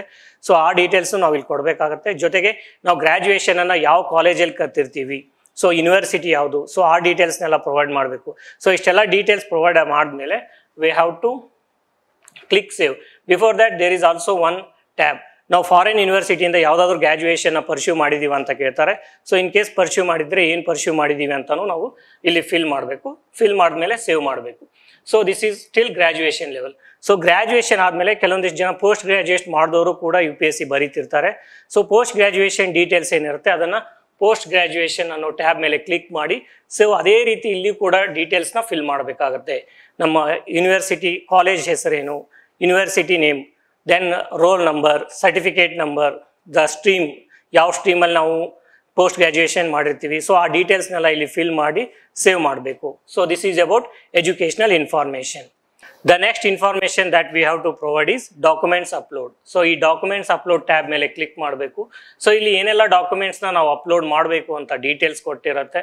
ಸೊ ಆ ಡಾಕ್ಯುಮೆಂಟ್ಸ್ನ ನಾವು ಚೂಸ್ ಮಾಡಿಕೊಂಡು ಆ ಫೈಲ್ನ ಇಲ್ಲಿ ಅಪ್ಲೋಡ್ ಮಾಡಬೇಕಾಗುತ್ತೆ. ಸೊ ಈ ಫೈಲ್ ಅಪ್ಲೋಡ್ ಮಾಡಲಿಕ್ಕೆ ಇನ್ನೊಂದು ಇನ್ಫಾರ್ಮೇಷನ್ ಏನಂತಂದರೆ file size should not be more than 1 MB. So ಅದನ್ನು ಕ್ಲಿಯರ್ ಕಟ್ ಆಗಿ UPSC ಇಲ್ಲಿ ಕೊಟ್ಟಿದೆ. So documents up to 1 MB can be uploaded, more than 1 MB cannot be uploaded. So ಏನೇ documents ಇರಲಿ ಅದು 1 MB ಒಳಗಡೆ ಇರೋ ಥರ ನೀವು ಅದನ್ನು ಸೇವ್ ಮಾಡಿಟ್ಕೊಳ್ಳಿ. Then after uploading the relevant documents, so ಅದು ಫೋಟೋ ID ಕಾರ್ಡ್ ಇರ್ಬೋದು, ಮೆಟ್ರಿಕ್ಯುಲೇಷನ್ ಸರ್ಟಿಫಿಕೇಟ್ ಇರ್ಬೋದು, ಅಥವಾ OBC ಸರ್ಟಿಫಿಕೇಟ್ ಡಾಕ್ಯುಮೆಂಟ್ಸ್ ಇರ್ಬೋದು. ಸೊ ಅದನ್ನೆಲ್ಲ ಅಪ್ಲೋಡ್ ಮಾಡಿದ್ಮೇಲೆ then we have to provide next information is parental information. So parents ಬಗ್ಗೆ ಇನ್ಫಾರ್ಮೇಷನ್ ಕೊಡಬೇಕಾಗತ್ತೆ. ಸೊ ಇಲ್ಲಿ 2 ಟ್ಯಾಬ್ಸ್ ಇರುತ್ತೆ. ಒಂದು father information, another one is mother information. Father information ಮೇಲೆ ಟ್ಯಾಬ್ ಮೇಲೆ ಕ್ಲಿಕ್ ಮಾಡಬೇಕು. ಸೊ ಇಲ್ಲಿ ನಮ್ಮದು ನೇಮ್ ಆಫ್ ಫಾದರು ಮತ್ತು ಆಲ್ರೆಡಿ ನಾವು OTR ಫಿಲ್ ಮಾಡಬೇಕಾದ್ರೆ ನಮ್ಮ ಫಾದರ್ ನೇಮ್ನ ಫಿಲ್ ಮಾಡಿರ್ತೀವಿ, ಅದು ಪ್ರೀ ಫಿಲ್ಡ್ ಆಗಿ ತೊಗೊಳುತ್ತೆ. ಅದರ್ ದೆನ್ ಫಾದರ್ ನೇಮ್ ಬೇರೆ ಡೀಟೇಲ್ಸ್ ಏನಿದೆ ಅದನ್ನು ನಾವು ಇಲ್ಲಿ ಫಿಲ್ ಮಾಡಬೇಕಾಗತ್ತೆ. So nationality of the father, so father nationality ಏನಿರುತ್ತೆ ಅದು. ದೆನ್ ಫಾದರ್ಸ್ ಪ್ರೊಫೆಷನ್, ಅವ್ರು ಏನು ಪ್ರೊಫೆಷನ್ ಮಾಡ್ತಿರ್ತಾರೆ, ಏನು ಉದ್ಯೋಗ ಮಾಡ್ತಿರ್ತಾರೆ ಅದ್ರ ಬಗ್ಗೆ ಡೀಟೇಲ್ಸ್ ಕೊಡಬೇಕಾಗತ್ತೆ. ಸೊ ಫಾದರ್ಸ್ದು ಅಡ್ರೆಸ್ ಕೊಡಬೇಕಾಗುತ್ತೆ, correspondent address and permanent address. So ಈ ರೀತಿ 2 ಅಡ್ರೆಸ್ ಡೀಟೇಲ್ಸ್ ಇರುತ್ತೆ. ಆ 2 ಅಡ್ರೆಸ್ ಡೀಟೇಲ್ಸ್ನ ಇಲ್ಲಿ ಕೊಡಬೇಕಾಗತ್ತೆ. ಸೊ ಇಷ್ಟೆಲ್ಲ ಅಡ್ರೆಸ್ ಡೀಟೇಲ್ಸ್ ಕೊಟ್ಟಾದ್ಮೇಲೆ ಅದನ್ನು ಸೇವ್ ಮಾಡಬೇಕು. Then we have to go for providing information related to mother. So we have to click the mother information tab. In the same way we have to provide the detailed information of the mother. So ಆ detail information ಮತ್ತು correspondent address, ಅವ್ರ ಆಕ್ಯುಪೇಷನು, ಏನಾದರೂ work ಮಾಡ್ತಿದ್ರೆ work ಮಾಡೋ details ಅದನ್ನೆಲ್ಲ provide ಮಾಡಿದ್ಮೇಲೆ then we have to save the detail. So save ಅನ್ನೋ tab ಮೇಲೆ ಕ್ಲಿಕ್ ಮಾಡಿ we have to save the detail. So after providing parental information, next information that we have to provide is employment information. So ಈ tab ಮೇಲೆ click ಮಾಡಬೇಕು. Click ಮಾಡಿದ್ಮೇಲೆ ಇಲ್ಲಿ 3 ರೀತಿ questions ಇರುತ್ತೆ. ಸೊ ಯುವರ್ ಪ್ರೆಸೆಂಟ್ ಎಂಪ್ಲಾಯ್ಮೆಂಟ್, ಈ ಸದ್ಯಕ್ಕೆ ನಾವು ವರ್ಕ್ ಮಾಡ್ತಾ ಇದ್ರೆ ಅದನ್ನು ಡೀಟೇಲ್ಸ್ನ ಫಿಲ್ ಮಾಡೋಕ್ಕೆ ಇರುತ್ತೆ. We have to select any one of the information. So central ಗೌರ್ಮೆಂಟಲ್ಲಿ ವರ್ಕ್ ಮಾಡ್ತಿದ್ದೀವಾ, ಸ್ಟೇಟ್ ಗೌರ್ಮೆಂಟಲ್ಲಿ ವರ್ಕ್ ಮಾಡ್ತಿದ್ದೀವಾ, ಅಥವಾ ಪಬ್ಲಿಕ್ ಸೆಕ್ಟರ್ ಅಂಡರ್ಟೇಕಿಂಗಲ್ಲಿ ವರ್ಕ್ ಮಾಡ್ತಿದ್ದೀವಾ, ಪ್ರೈವೇಟ್ ಸೆಕ್ಟರಲ್ಲಿ ವರ್ಕ್ ಮಾಡ್ತಿದ್ದೀವಾ, ಅಥವಾ ನಾಟ್ ಎಂಪ್ಲಾಯ್ಡ್ ಅಂದರೆ ನಾಟ್ ಎಂಪ್ಲಾಯ್ಡ್ ಅಂತ ಹಾಕಬೇಕು, ಇಲ್ಲ ಅದರ್ಸ್ ಅಂತ ಹಾಕಬೇಕು. ಸೊ ಈ ರೀತಿ ನಮ್ಮದು ಎಂಪ್ಲಾಯ್ಮೆಂಟ್ ಸ್ಟೇಟಸ್ ಏನಿದೆ ಅದನ್ನು ನಾವು ಚೂಸ್ ಮಾಡ್ಕೋಬೇಕು. ಸೊ ಅದನ್ನ ಚೂಸ್ ಮಾಡ್ಕೊಂಡ್ಮೇಲೆ have you been ever employed. So ಹಿಂದೆ ನೀವು ಈ ಹಿಂದೆ ಎಲ್ಲಾದರೂ ವರ್ಕ್ ಮಾಡಿದ್ರಾ, ಸೊ ಜಾಬ್ ಮಾಡಿದ್ರಾ ಅಂತ ಇನ್ಫಾರ್ಮೇಷನ್ ಇರುತ್ತೆ. ಸೊ ಇನ್ ಕೇಸ್ ನಾವು ಕೆಲವೊಂದಿಷ್ಟು ಜನ ಏನು ಮಾಡ್ತಾರೆ, ಬೇರೆ ಪ್ರೈವೇಟ್ ಸೆಕ್ಟರಲ್ಲಿ ಅಲ್ಲ ಅಥವಾ ಗೌರ್ಮೆಂಟ್ ಸೆಕ್ಟರಲ್ಲಿ ವರ್ಕ್ ಮಾಡಿ UPSC ಸಿವಿಲ್ ಸರ್ವಿಸ್ ಪರ್ಸ್ಯೂ ಮಾಡಲಿಕ್ಕೆ ರಿಸೈನ್ ಮಾಡಿ ಬಂದಿರ್ತಾರೆ. ಸೊ ಅಂಥವರು ಇದನ್ನು ಚೂಸ್ ಮಾಡಬೇಕು. ಸೊ ಸೆಲೆಕ್ಟ್ ವರ್ಕ್ ಮಾಡಿದವರು ಎಸ್ ಅಂತ ಚೂಸ್ ಮಾಡಬೇಕು, ವರ್ಕ್ ಮಾಡದೇ ಇದ್ರೆ ನೋ ಅಂತ ಚೂಸ್ ಮಾಡ್ಕೋಬೇಕು. ಎಸ್ ಅಂತ ಚೂಸ್ ಮಾಡಿಕೊಂಡ್ರೆ ಅಲ್ಲಿ ಆ ಎಂಪ್ಲಾಯ್ಮೆಂಟ್ ರಿಲೇಟೆಡ್ ಇನ್ಫಾರ್ಮೇಷನ್ ಕೇಳ್ತಾರೆ. ಸೊ ಆ ಇನ್ಫಾರ್ಮೇಷನ್ನ ಕೊಡಬೇಕಾಗತ್ತೆ. ನೋ ಅಂತ ಚೂಸ್ ಮಾಡಿದ್ರೆ ಯಾವುದೇ ರೀತಿ ಇನ್ಫಾರ್ಮೇಷನ್ ಕೊಡೋ ಅವಶ್ಯಕತೆ ಇರೋದಿಲ್ಲ. ಸೊ ಎಫ್ ಅಂತ ಕೇಳಿದ್ರೆ so are you in government or public enterprise ಅಂತ ಕೇಳುತ್ತೆ. ಸೊ ಅದಕ್ಕೆ ಅಗೇನ್ ಎಸ್ ಅಂತ ಕೊಟ್ಟರೆ further it will ask the details. So ಯಾವ ರೀತಿ ಎಂಪ್ಲಾಯ್ಮೆಂಟ್ ಏನಂತ ಎಲ್ಲ ಡೀಟೇಲ್ಸ್ ಕೇಳುತ್ತೆ ಅದನ್ನ ಕೊಡಬೇಕಾಗತ್ತೆ. ಸೊ ನೋ ಅಂತ ಇದ್ರೆ it will not ask any further details. So the next question is, have you been ever self-employed? So ನೀವು ಯಾವಾಗಾದ್ರೂ ಸೋ ಉದ್ಯೋಗ ಮಾಡಿದ್ದೀರಾ ಅಂತ ಕ್ವಶನ್ ಇದೆ. ಸೋ ಉದ್ಯೋಗ ಮಾಡಿದ್ದೀರಾ ಅಥವಾ ಮಾಡ್ತಿದ್ದೀರಾ ಅಂತ ಇದ್ರೆ, ಸೊ ಅದನ್ನ ಮಾಡ್ತಾ ಇದ್ರೆ ಅದ್ರ ಬಗ್ಗೆನೂ ನಾವು ಇನ್ಫಾರ್ಮೇಶನ್ ಕೊಡಬೇಕಾಗುತ್ತೆ. So either yes or no. Yes ಅಂತ ಹೇಳಿದ್ರೆ again it will ask further details. ಆ ಡೀಟೇಲ್ಸ್ ಏನು ಕೇಳುತ್ತೆ ಅದನ್ನ ಫಿಲ್ ಮಾಡಬೇಕಾಗುತ್ತೆ. ನೋ ಅಂತ ಕೇಳಿದ್ರೆ there will not be any further details. So ಇಷ್ಟು ಎಂಪ್ಲಾಯ್ಮೆಂಟ್ ಡೀಟೇಲ್ಸ್ನ ಕೊಟ್ಟ ಮೇಲೆ ಅದನ್ನ ಸೇವ್ ಮಾಡಬೇಕಾಗುತ್ತೆ. We have to save, then we have to proceed. So after filling employment information, the next information that we have to provide is UPSC examination information. So examination information. So examination information ಅಂತಂದ್ರೆ, so ಈ ಹಿಂದೆ UPSC conduct ಮಾಡಿರೋ ಎಕ್ಸಾಮಲ್ಲಿ ನಾವು UPSC ಇಂದ debar ಆಗಿದ್ದೀವಾ ಎಕ್ಸಾಮಿಂದ ಅಂತ ಒಂದು question ಏನಿರುತ್ತೆ. ಸೊ ಆ ರೀತಿ ನಾವು ಏನಾದರೂ ಡಿಬಾರ್ ಆಗಿದ್ರೆ, ಸೊ ಆ ಕ್ವಶನ್ಗೆ ನಾವು ಏನು ಮಾಡಬೇಕು, ಎಸ್ ಅಂತ ಅನ್ಬೇಕು. ಇನ್ ಕೇಸ್ UPSC ಎಕ್ಸಾಮಿನೇಷನ್ ಇಂದ ಡಿಬಾರ್ ಆಗಿಲ್ಲ ಅಂತಂದ್ರೆ ನೋ ಅಂತ ಹೇಳಬೇಕು. Then the next question is, have you ever appeared in any of the examinations so far in the UPSC? So UPSC conduct ಮಾಡಿರ್ತಕ್ಕಂಥ ಯಾವುದಾದ್ರೂ ಎಕ್ಸಾಮಿನೇಷನ್ ಅಲ್ಲಿ ನೀವು ಈ ಹಿಂದೆ ಅಪಿಯರ್ ಆಗಿದ್ದೀರಾ ಅಂತ ಕೇಳುತ್ತೆ. ಸೊ UPSC ಬೇರೆ ಬೇರೆ ಎಕ್ಸಾಮ್ಸ್ ಕಂಡಕ್ಟ್ ಮಾಡುತ್ತೆ. UPSC CDS ಅಂತ ಎಕ್ಸಾಮ್ ಕಂಡಕ್ಟ್ ಮಾಡುತ್ತೆ, CAPF ಅಂತ ಮಾಡುತ್ತೆ, EPFO ಎಕ್ಸಾಮ್ ಕಂಡಕ್ಟ್ ಮಾಡುತ್ತೆ. ಸೊ ಈ ರೀತಿ ಬೇರೆ ಯಾವುದಾದ್ರೂ ಎಕ್ಸಾಮ್ಗೆ ನೀವು ಅಪಿಯರ್ ಆಗಿದ್ದೀರಾ ಅಂತ ಡೀಟೇಲ್ಸ್ ಕೇಳುತ್ತೆ. ಇನ್ ಕೇಸ್ ಅಪಿಯರ್ ಆಗಿದ್ರೆ ಎಸ್ ಅಂತ ಹೇಳಬೇಕು. ಎಸ್ ಅಂತ ಹೇಳಿದ್ರೆ ಅದರ ಎಕ್ಸಾಮಿನೇಷನ್ ಡೀಟೇಲ್ಸ್, ರೋಲ್ ನಂಬರು ಮತ್ತು ಆ ನೋಟಿಫಿಕೇಶನ್ ಯಾವ ವರ್ಷದ್ದು ಅಂತ ಎಲ್ಲ ಇನ್ಫಾರ್ಮೇಷನ್ ಕೇಳುತ್ತೆ. ಅದನ್ನು ನಾವು ಫಿಲ್ ಮಾಡಬೇಕಾಗುತ್ತೆ. Then next information is, have you ever accepted allocation to a service or post on the basis of civil service examination held in the earlier years. ಅಂದರೆ ಈ ಹಿಂದಿನ ವರ್ಷಗಳಲ್ಲಿ ಸಿವಿಲ್ ಸರ್ವಿಸ್ ಎಕ್ಸಾಮ್ ನೀವು clear ಮಾಡಿ ಯಾವುದಾದ್ರೂ service ನಿಮ್ಗೆ allocate ಆಗಿದೆಯಾ ಅಂತ ಕೇಳುತ್ತೆ. ಅಂದರೆ ಹಿಂದಿನ ವರ್ಷಗಳಲ್ಲಿ UPSC ಸಿವಿಲ್ ಸರ್ವಿಸ್ ಎಕ್ಸಾಮ್ ಬರೆದು ಬೇರೆ ಯಾವುದಾದ್ರೂ ಸರ್ವಿಸ್ ತೊಗೊಂಡಿದ್ದೀರಾ, IRS, IPS, IAS ತೊಗೊಂಡ್ರೆ that will be the end. So IAS clear IAS service allocate ಆದವರು ಮತ್ತೆ ಮುಂದೆ UPSC ಬರೀಲಿಕ್ಕೆ ಅವಕಾಶ ಇರೋದಿಲ್ಲ. ಬಟ್ IPS ಮತ್ತು IRS ಈ ರೀತಿ ಬೇರೆ ಸರ್ವಿಸ್ ಅಲೋಕೇಶನ್ ಆದವರು ಅವ್ರ ಬಗ್ಗೆ ಬರೀಲಿಕ್ಕೆ ಅವಕಾಶ ಇರುತ್ತೆ. ಸೊ ಅಂಥವ್ರು ಏನು ಮಾಡಬೇಕು, ಆ ರೀತಿ ಬರಿತಾ ಇರೋರು ಯಾರಾದರೂ ಇದ್ದರೆ they have to select yes. ಆ ರೀತಿ ನಮ್ಗೆ ಯಾವುದೇ ಸರ್ವಿಸ್ ಅಲೋಕೇಶನ್ ಆಗದೆ ಇದ್ದಲ್ಲಿ we have to select no. So yes ಅಂತ ಹೇಳಿದ್ರೆ ಫರ್ದರ್ ಇನ್ಫಾರ್ಮೇಷನ್ ಕೇಳುತ್ತೆ. ಯಾವ ಇಯರ್ ಪಾಸ್ ಆಗಿದ್ರಿ, ಏನು ಸರ್ವಿಸ್ ಅಲೋಕೇಟ್ ಆಗಿತ್ತು, ಸೊ ಅದೆಲ್ಲ ಇನ್ಫಾರ್ಮೇಷನ್ ಕೇಳುತ್ತೆ, ಅದನ್ನ ಪ್ರೊವೈಡ್ ಮಾಡಬೇಕಾಗುತ್ತೆ. ಸೊ ಇಷ್ಟೆಲ್ಲ ಇನ್ಫಾರ್ಮೇಷನ್ ಪ್ರೊವೈಡ್ ಮಾಡಿದ್ಮೇಲೆ ಸೇವ್ ಅಂತ ಕ್ಲಿಕ್ ಮಾಡಿ, then we have to go for the next information, that is achievements, prizes, medals and others. So ಇಲ್ಲಿ ನಾವು ನಮ್ಮ ಎಜುಕೇಷನ್ ಸೋ ಫಾರ್ ನಾವೇನು ಹೈಸ್ಕೂಲ್, ಪ್ರೈಮರಿ ಮತ್ತು ಕಾಲೇಜ್ ಲೆವೆಲ್ಸಲ್ಲಿ ಏನಾದರೂ ಅಚೀವ್ಮೆಂಟ್ಸ್ ಮಾಡಿದರೆ, ಅದರ್ ದ್ಯಾನ್ ಕಾಲೇಜ್ ಲೆವೆಲ್ಸಲ್ಲೂ ಕೂಡ ಏನಾದರೂ ನಾವು ಅಚೀವ್ಮೆಂಟ್ಸ್ ಮಾಡಿದರೆ, ಯಾವುದಾದ್ರೂ ಕಾಂಪಿಟೇಷನಲ್ಲಿ ಪಾರ್ಟಿಸಿಪೇಟ್ ಮಾಡಿ ಪ್ರೈಸು ಅಥವಾ ಸ್ಪೋರ್ಟ್ಸ್ ಇವೆಂಟ್ಸಲ್ಲಿ ನಾವು ಪ್ರೈಸ್ ತೊಗೊಂಡಿದ್ರೆ ನಮ್ಮ ಎಲ್ಲ ಅಚೀವ್ಮೆಂಟ್ಸನ್ನು ನಾವು ಇಲ್ಲಿ ಪ್ರೊವೈಡ್ ಮಾಡಬೇಕಾಗುತ್ತೆ. ಸೊ ಪರ್ಟಿಕ್ಯುಲರ್ಸ್ ಏನೇನಿದೆ ಅಂತಂದರೆ, ಪ್ರೈಸಸ್, ಮೆಡಲ್ಸ್ ಆ್ಯಂಡ್ ಸ್ಕಾಲರ್ಶಿಪ್ ನಾವು ಏನಾದರೂ ತೊಗೊಂಡಿದ್ರೆ ಅದ್ರ ಬಗ್ಗೆ ಡೀಟೇಲ್ಸ್ನ ಕೊಡಬೇಕು. ದೆನ್ ಸ್ಪೋರ್ಟ್ಸ್ ಆ್ಯಂಡ್ NCC, ಸ್ಪೋರ್ಟ್ಸಲ್ಲಿ ಯಾವುದಾದ್ರೂ ಸ್ಪೋರ್ಟ್ಸಲ್ಲಿ ನಾವು ಪಾರ್ಟಿಸಿಪೇಟ್ ಮಾಡಿ state level, district level, national level, international level ಏನಾದರೂ ಅಚೀವ್ಮೆಂಟ್ಸ್ ಮಾಡಿದ್ರೆ ಅದರ ಇನ್ಫಾರ್ಮೇಷನು, ಅಥವಾ NCCನಲ್ಲಿ ಸರ್ಟಿಫಿಕೇಟ್ ತೊಗೊಂಡಿರ್ತಾರೆ. ಎಷ್ಟೋ ಜನ ಗ್ರ್ಯಾಜುಯೇಷನಲ್ಲಿ NCC ಲೆವೆಲ್ಲಿ ಪಾರ್ಟಿಸಿಪೇಟ್ ಮಾಡಿ NCC C ಸರ್ಟಿಫಿಕೇಟ್ ಪರ್ಸ್ಯೂ ಮಾಡಿರ್ತಾರೆ. ಸೊ ಅದರ ಡೀಟೇಲ್ಸ್ನ ಕೊಡಬೇಕಾಗುತ್ತೆ. Then positions of distinction leadership held in school or college. School or ಕಾಲೇಜಲ್ಲಿ ನಾವು ಏನಾದರೂ ಲೀಡರ್ಶಿಪ್ ಪೊಸಿಷನ್ನ ಹೆಲ್ಡ್ ಮಾಡಿದ್ರೆ, ಫಾರ್ ಎಕ್ಸಾಂಪಲ್ ಎಷ್ಟೋ ಜನ ಸ್ಕೂಲಲ್ಲಿ ಅಥವಾ ಕಾಲೇಜಲ್ಲಿ ಜನರಲ್ ಸೆಕ್ರೆಟರಿ ಆಗಿರ್ತಾರೆ. ಸೊ ಆ ಇನ್ಫಾರ್ಮೇಷನ್ ಇದ್ದರೆ ಅದನ್ನು ಕೊಡಬೇಕು. ಅಥವಾ ಯಾವುದಾದ್ರೂ ಒಂದು ಕಮಿಟಿ ಮಾಡಿ ಆ ಕಮಿಟಿ ಚೇರ್ಮನ್ ಅಥವಾ ಹೆಡ್ ಅಂತ ಮಾಡಿರ್ತಾರೆ ಸ್ಕೂಲ್ ಅಥವಾ ಕಾಲೇಜಸ್ಸಲ್ಲಿ. ಸೊ ಆ ರೀತಿ ಡೀಟೇಲ್ಸ್ನ ಕೊಡಬೇಕು. Then other extra curricular activities and interest such as hobbies. So hobbies ಏನಿರುತ್ತೆ, ಇಂಟ್ರೆಸ್ಟ್ ಏನಿರುತ್ತೆ, ಎಷ್ಟೋ ಜನಕ್ಕೆ NGO ಜೊತೆ ವರ್ಕ್ ಮಾಡೋ ಇಂಟ್ರೆಸ್ಟ್ ಇರುತ್ತೆ, ಅವ್ರು NGO ಜೊತೆ ಏನು ವರ್ಕ್ ಮಾಡಿರ್ತಾರೆ ಅದ್ರ ಬಗ್ಗೆ ಇನ್ಫಾರ್ಮೇಷನ್ ಕೊಡ್ಬೋದು. ಹಾಬೀಸ್ ಅಂತ ಬಂದರೆ ಎಷ್ಟೋ ಜನಕ್ಕೆ ಕ್ರಿಕೆಟ್ ಆಡೋ ಹಾಬಿ ಇರುತ್ತೆ, ಸೈಕ್ಲಿಂಗ್ ಮಾಡೋ ಹಾಬಿ ಇರುತ್ತೆ, ಸ್ವಿಮ್ಮಿಂಗ್ ಮಾಡೋ ಹಾಬಿ ಇರುತ್ತೆ. ಸೊ ಅದರ ಡೀಟೇಲ್ಸ್ ಏನಿರುತ್ತೆ ಅದನ್ನೆಲ್ಲ ಕೊಡಬೇಕು. ಸೊ ಈ ರೀತಿ ನಮ್ಮ ಹಾಬೀಸು, ಇಂಟ್ರೆಸ್ಟ್ ಏನಿರುತ್ತೆ, ಪೇಂಟಿಂಗ್ ಮಾಡೋದು that is also hobby, gardening it is a hobby. So ಈ ರೀತಿ ನಮ್ಮ ಇಂಟ್ರೆಸ್ಟ್ ಏನಿರುತ್ತೆ ಅದನ್ನು ನಾವು ಇಲ್ಲಿ ಫಿಲ್ ಮಾಡಬೇಕು. ಸೊ ಈ ನಮ್ಮ ಇಂಟ್ರೆಸ್ಟ್ ಯಾಕೆ ನಾವು ಫಿಲ್ ಮಾಡಬೇಕು ಅಂದರೆ, ಇದ್ರ ಬೇಸಿಸ್ ಮೇಲೆ UPSC ನಾಳೆ ಇಂಟರ್ವ್ಯೂ ಟೈಮಲ್ಲಿ ಕ್ವಶನ್ಸ್ ಕೇಳುತ್ತೆ. ಸೊ ನಾವು ಕೊಡೋ ಇನ್ಫಾರ್ಮೇಷನು ಜೆನ್ಯೂನ್ ಆಗಿರಬೇಕು, ಜೊತೆಗೆ ಆ ಫೀಲ್ಡ್ ರಿಲೇಟೆಡ್ ನಮಗೆ ತುಂಬ ನಾಲೆಜ್ ಇರಬೇಕು. ಅಂದರೆ ನಾಲೆಜ್ ಅಂತಂದರೆ not literary knowledge, knowledge related to some observations. So ಅದ್ರ ಬಗ್ಗೆ ನಮ್ಮ ಆಸಕ್ತಿ ಏನಿರುತ್ತೆ ಅದ್ರ ಮೇಲೆ ಆ ಫೀಲ್ಡ್ ರಿಲೇಟೆಡ್ ಕೆಲವೊಂದಿಷ್ಟು ಕ್ವಶನ್ಸ್ ಕೇಳ್ತಾರೆ, ಅದ್ರ ಬಗ್ಗೆ ನಮಗೆ ನಾಲೆಜ್ ಇರಬೇಕಾಗತ್ತೆ. ಒಂದು ನಮ್ಮ ಹಾಬಿ ಜೆನ್ಯೂನ್ ಏನಿದೆ ಅದನ್ನೇ ಕೊಡಬೇಕು. ಇಲ್ಲ ಅಂತಂದರೆ ನಾವು ಯಾವ ಹಾಬಿ ಕೊಡ್ತೀವಿ ಅದ್ರ ಬಗ್ಗೆ ನಾವು ಡೀಪಾಗಿ ಸ್ಟಡಿ ಮಾಡಿಕೊಂಡು ಅಟ್ಲೀಸ್ಟ್ ಇಂಟರ್ವ್ಯೂ ಪರ್ಸ್ಪೆಕ್ಟಿವ್ ಆಗಿ ರೆಡಿ ಆಗಬೇಕಾಗುತ್ತೆ. ಸೊ ಇಷ್ಟೆಲ್ಲ ಇನ್ಫಾರ್ಮೇಷನ್ ಕೊಟ್ಟಾದ್ಮೇಲೆ ಅದನ್ನು ಒಂದು ಸಾರಿ ಡೀಟೇಲ್ ಆಗಿ ನೋಡಿಕೊಂಡು ಸೇವ್ ಮಾಡಬೇಕು. Then the last information in the same section is regarding language. So ಯಾವೆಲ್ಲ ಲ್ಯಾಂಗ್ವೇಜಸ್ನ ನಾವು ಮಾತನಾಡ್ತೀವಿ, ಓದ್ತೀವಿ, ಬರೀಲಿಕ್ಕೆ ಬರುತ್ತೆ, ಆ ಲ್ಯಾಂಗ್ವೇಜಸ್ ಬಗ್ಗೆ ನಾವು ಇನ್ಫಾರ್ಮೇಷನ್ ಕೊಡಬೇಕಾಗತ್ತೆ. ಆನ್ ಎನ್ ಎವರೇಜ್ ಇಂಡಿಯಾದಲ್ಲಿ ಪ್ರತಿಯೊಬ್ಬರು 2-3 ಭಾಷೆನ ಮಾತಾಡ್ತಾರೆ, ಮತ್ತು 2-3 ಭಾಷೆನ ನಮ್ಮ ಸ್ಕೂಲ್ ಲೆವೆಲಲ್ಲೇ ಕಲ್ತಿರ್ತೀವಿ. ಸೊ ಆ ಎಲ್ಲ ಡೀಟೇಲ್ಸ್ನ ನಾವಿಲ್ಲಿ ಕೊಡಬೇಕಾಗತ್ತೆ. ಸೊ ಪ್ರತಿಯೊಂದು languages details, read only, speak only, ಬರೀ ಓದ್ಲಿಕ್ಕೆ ಬರ್ತಿದ್ರೆ ರೀಡ್ ಓನ್ಲಿ ಅಂತ ಇನ್ಫಾರ್ಮೇಷನ್ ಇದೆ. ಸ್ಪೀಕ್ ಓನ್ಲಿ ಅಂತಂದರೆ ಕೆಲವೊಂದಿಷ್ಟು ಲ್ಯಾಂಗ್ವೇಜ್ನ ಬರೀ ಮಾತನಾಡ್ತಿರ್ತಾರೆ, ಸೊ ಸ್ಪೀಕ್ ಓನ್ಲಿ ಅಂತ ಸೆಲೆಕ್ಟ್ ಮಾಡಬೇಕು. ರೀಡ್ ಆ್ಯಂಡ್ ಸ್ಪೀಕ್, ಓದ್ಲಿಕ್ಕೂ ಬರುತ್ತೆ ಮಾತನಾಡ್ಲಿಕ್ಕೂ ಬರುತ್ತೆ ಅಂತಂದರೆ ಆ ಸೆಕ್ಷನ್ನ ಸೆಲೆಕ್ಟ್ ಮಾಡಬೇಕು. ರೀಡ್, ರೈಟ್ ಆ್ಯಂಡ್ ಸ್ಪೀಕ್, ಓದ್ಲಿಕ್ಕೂ ಬರುತ್ತೆ ಆ ಲ್ಯಾಂಗ್ವೇಜಲ್ಲಿ, ಮಾತನಾಡ್ಲಿಕ್ಕೂ ಬರುತ್ತೆ, ಬರೀಲಿಕ್ಕೂ ಬರುತ್ತೆ ಅಂದರೆ so then we have to select read, write and speak. Then ಆ ಲ್ಯಾಂಗ್ವೇಜ್ ರಿಲೇಟೆಡ್ ಯಾವುದಾದ್ರೂ ಎಕ್ಸಾಮ್ನ ನಾವು ಕ್ಲಾಸ್ ಮಾಡಿದರೆ, 10th level exam, graduation level exam, ಈ ರೀತಿ ಎಕ್ಸಾಮ್ನ ಪಾಸ್ ಮಾಡಿದರೆ ಆ ಎಕ್ಸಾಮಿನೇಷನ್ಸ್ ಡೀಟೇಲ್ಸ್ ಕೊಟ್ಟು ಆ ಲ್ಯಾಂಗ್ವೇಜ್ನ ಆ್ಯಡ್ ಮಾಡಬೇಕಾಗುತ್ತೆ. ಸೊ ಈ ರೀತಿ ಪ್ರತಿಯೊಂದಕ್ಕೂ ಮಾಡಬೇಕು. ಫಾರ್ ಎಕ್ಸಾಂಪಲ್, ಕರ್ನಾಟಕದಲ್ಲಿ ನಾವು we can read, write and speak in Kannada. So ಅದನ್ನ ಸೆಲೆಕ್ಟ್ ಮಾಡಿಕೊಂಡು ಎಕ್ಸಾಮಿನೇಷನ್ ಯಾವ್ದು ಪಾಸ್ ಮಾಡಿದ್ದೀವಿ, we have passed 10th or equivalent or 12th or graduation level or we have done masters in Kannada ಅಂತ ಕೊಡಬೇಕು. ಸೊ ಆ ಡೀಟೇಲ್ಸ್ನ ಕೊಟ್ಟು ಆ್ಯಡ್ ಮಾಡಬೇಕು. Then we have to select English. Then Kannada ಮತ್ತು ಇಂಗ್ಲೀಷ್ ಬಿಟ್ಟು ಹಿಂದಿ ಬರ್ತಿದ್ರೆ ಹಿಂದಿ ಬಗ್ಗೆ ನಾವು ಡೀಟೇಲ್ಸ್ ಕೊಡಬೇಕು.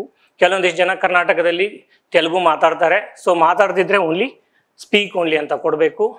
ಸೊ ತೆಲುಗು ಮಾತನಾಡಲಿಕ್ಕೆ ಓದಲಿಕ್ಕೆ ಬರುತ್ತೆ ಅಂದರೆ ರೀಡ್, ಸ್ಪೀಕ್, ಈ ರೀತಿ ನಮಗೇನು ಆ ಲ್ಯಾಂಗ್ವೇಜಲ್ಲಿ ಕಾಂಪಿಟೆನ್ಸ್ ಇದೆ ಆ ಕಾಂಪಿಟೆನ್ಸಿನ ಫಿಲ್ ಮಾಡಿ ಆ ಡೀಟೇಲ್ಸ್ನ ಆ್ಯಡ್ ಮಾಡಬೇಕು. ಇಷ್ಟೆಲ್ಲ ಡೀಟೇಲ್ಸ್ ಪ್ರೊವೈಡ್ ಮಾಡಿದ್ಮೇಲೆ we have to click save. So ಈ ರೀತಿ ಎಲ್ಲ ಡೀಟೇಲ್ಸ್ ಕೊಟ್ಟಾದ್ಮೇಲೆ ಎಲ್ಲ ಡೀಟೇಲ್ಸ್ನು ಇನ್ನೊಂದು ಸಾರಿ ನೀಟಾಗಿ ಚೆಕ್ ಮಾಡಿಕೊಂಡು ಪಾರ್ಟ್ 1 ರಿಜಿಸ್ಟ್ರೇಷನ್ನ ನಾವು ಕಂಪ್ಲೀಟ್ ಮಾಡಬೇಕು. So for what ever we have discussed is about part 1 registration. We will come up with part 2 registration process. Thank you for watching. Have a good day.